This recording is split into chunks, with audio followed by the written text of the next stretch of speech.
What's good, guys? LM7 here, back again with another review. This time we're taking a look at another 2025 set, the slightly older ARC-170 Starfighter. Alright, ages 9 plus, 75,402, 497 pieces. It is a Clone Wars branded set. You get 4 minifigures, and obviously the ARC-170.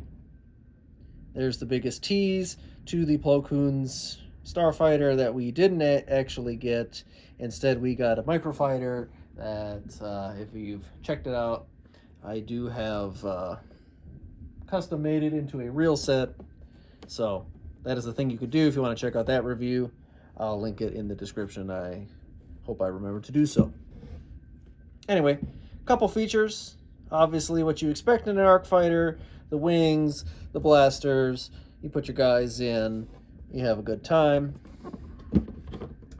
What do we think? What does it cost? So it is $69.99 in the US and $89.99 in Canada.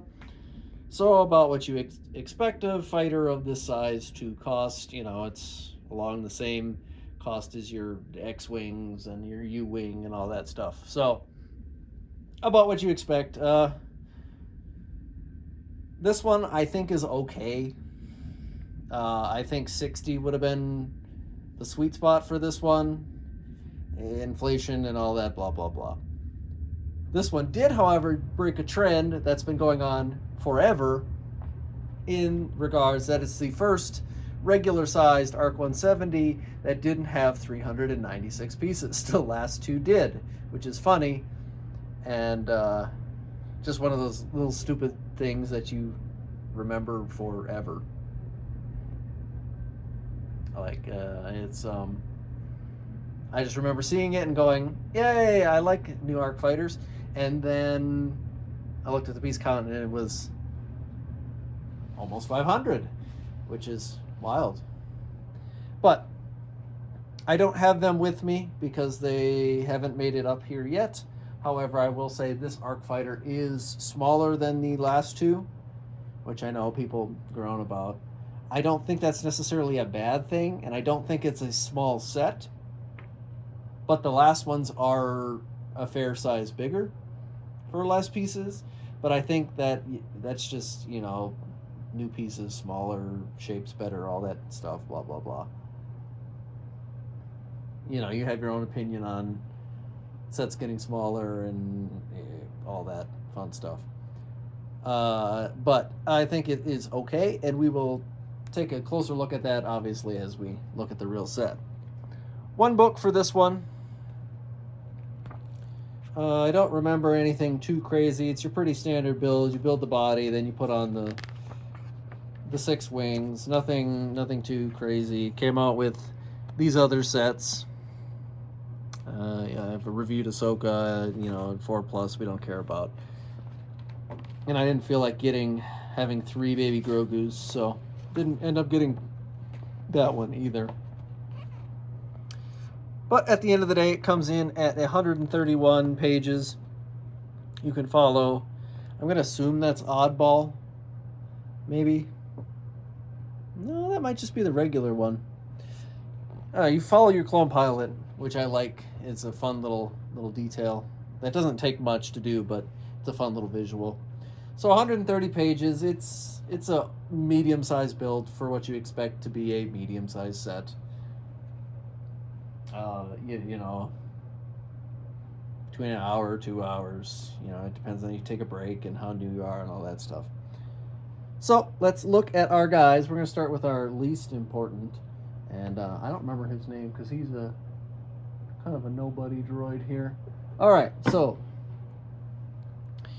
you do get a new droid in R4P44. He's basically just a green R2-D2. Nothing too special about it. I mean, the dark green is nice. It does contrast the ARC fighter, you know, being dark red and white. So that's cool, I guess, if you like Christmas. I'm kidding, obviously that's not the reason, but no back printing or leg printing or anything like that, and he's just your standard R2 unit, so that's why I wanted to get him out of the way.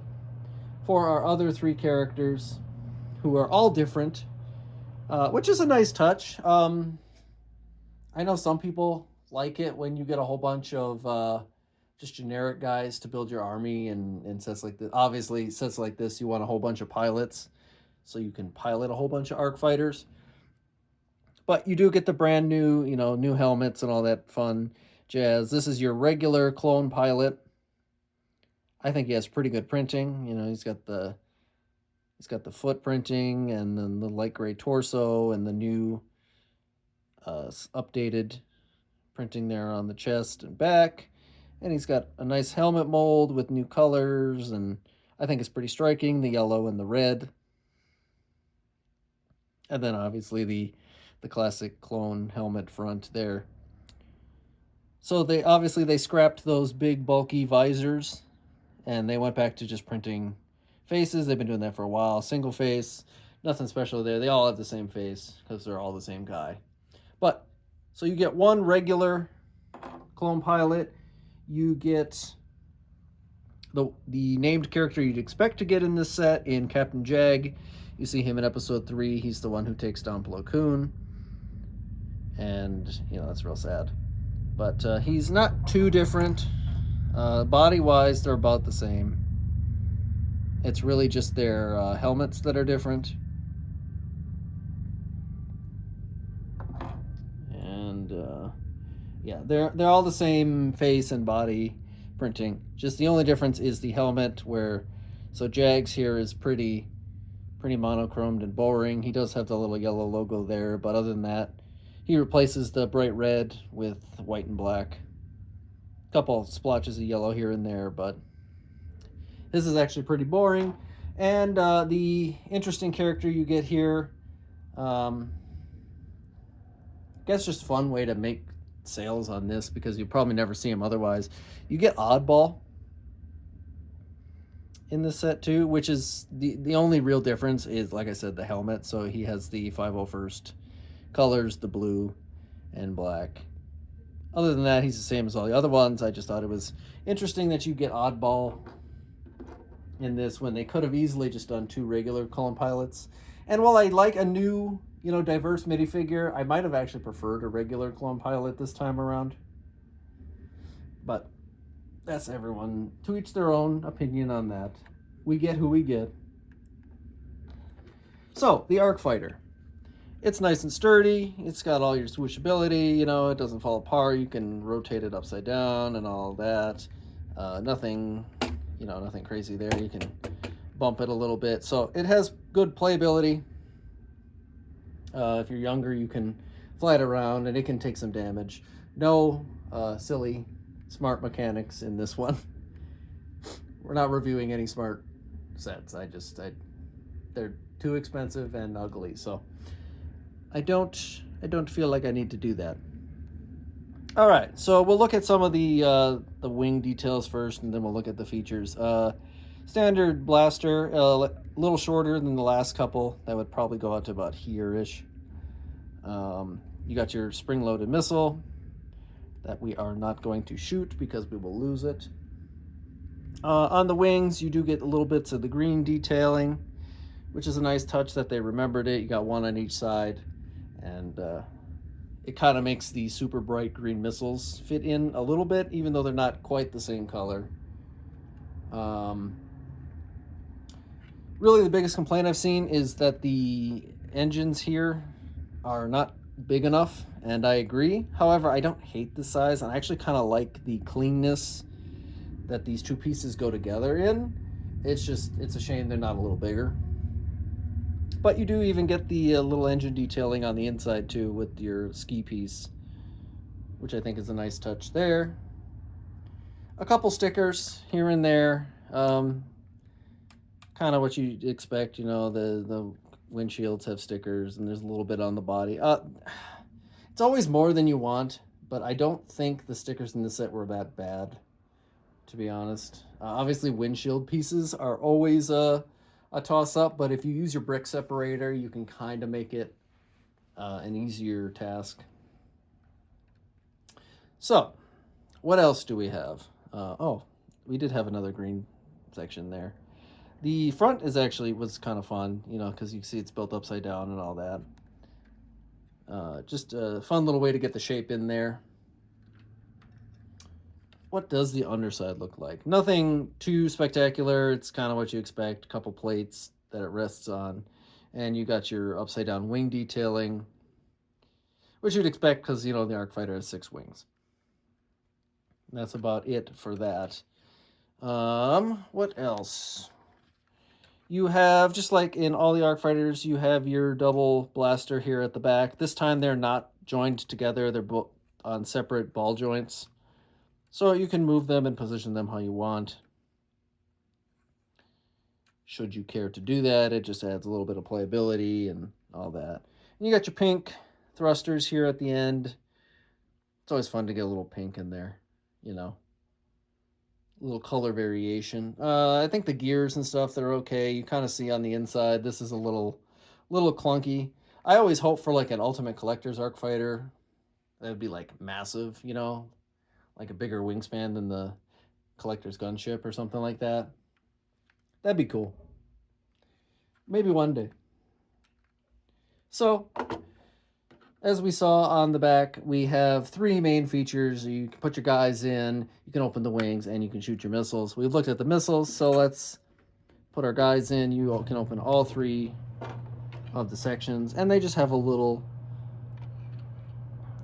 area in there. Nothing too detailed or anything. The one with the computer, obviously, is for the real pilot, Captain Jag. And then you have your 3 other slots for your droid and your 2 pilots. And they all fit in nicely. There's no issue with them fitting in there. And you guys already know I don't take the guns out, so my guys always hold their blasters in their ship because I don't want to lose them.